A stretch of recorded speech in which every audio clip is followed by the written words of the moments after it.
অবসরপ্রাপ্ত মেজর সিনহা মোহাম্মদ রাশেদ খান হত্যা মামলায় সাবেক ওসি প্রদীপ কুমার দাস এবং পুলিশ পরিদর্শক লিয়াকত আলীর মৃত্যুদণ্ড বহাল রেখেছে হাইকোর্ট। এসআই নন্দলাল দুলাল সহ ৬ জনের যাবজ্জীবনের সাজাও বহাল রাখা হয়েছে। রায় সন্তুষ্ট সিনহার পরিবার দ্রুততম সময়ে বিচার কার্যকর দেখতে চেয়েছেন তারা।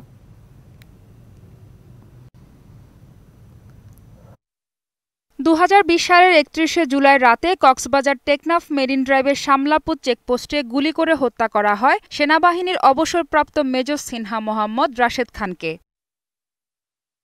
স্বেচ্ছায় অবসর নেওয়ার পর কয়েকজনকে সঙ্গে নিয়ে কক্সবাজারে ভ্রমণ বিষয়ক তথ্যচিত্রের শুটিং শেষে ঢাকায় ফিরছিলেন তিনি।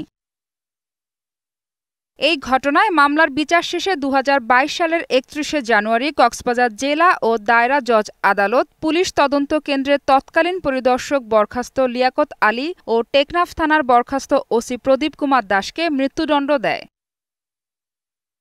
এছাড়া বরখাস্ত উপপরিদর্শক নন্দ দুলাল রক্ষিত, সাগর দেব, রুবেল শর্মা ও ৩ সাক্ষী নুরুল আমিন, নেজামুদ্দিন ও আয়াজ উদ্দিনকে দেয়া হয় যাবজ্জীবন। অন্যদিকে মামলার 15 আসামির মধ্যে 4 পুলিশ সদস্য এবং 3 এপিবিএন সদস্যকে বেকসুর খালাস দেয় আদালত।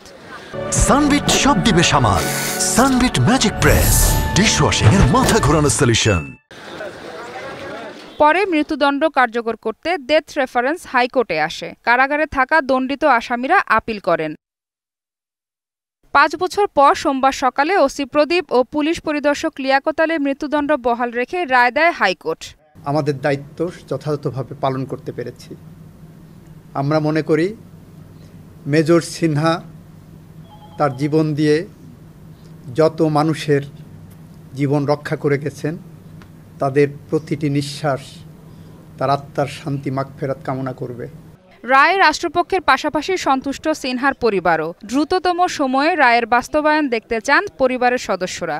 এসপি মাসুদ সাহেব ছিলেন কক্সবাজারের। উনি কিন্তু অবশ্যই এটা বলা যাবে না যে চেইন অফ কমান্ডের অর্ডার ছাড়া কোনো কিছু হয়। উনি প্রত্যক্ষ হোক বা পরোক্ষ হোক অবশ্যই ওনার ইনভলভমেন্ট ছিল।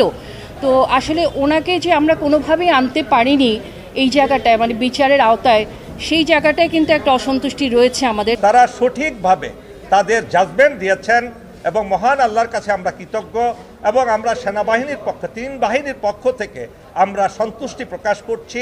আইনশৃঙ্খলা বাহিনীর বৈধ অস্ত্রের অবৈধ ব্যবহার করে অবসরপ্রাপ্ত সামরিক কর্মকর্তাকে নির্মমভাবে হত্যার ঘটনায় সমালোচনার ঝড় ওঠে দেশজুড়ে। মাহফুজা বৃষ্টি, ডিবিসি নিউজ, ঢাকা।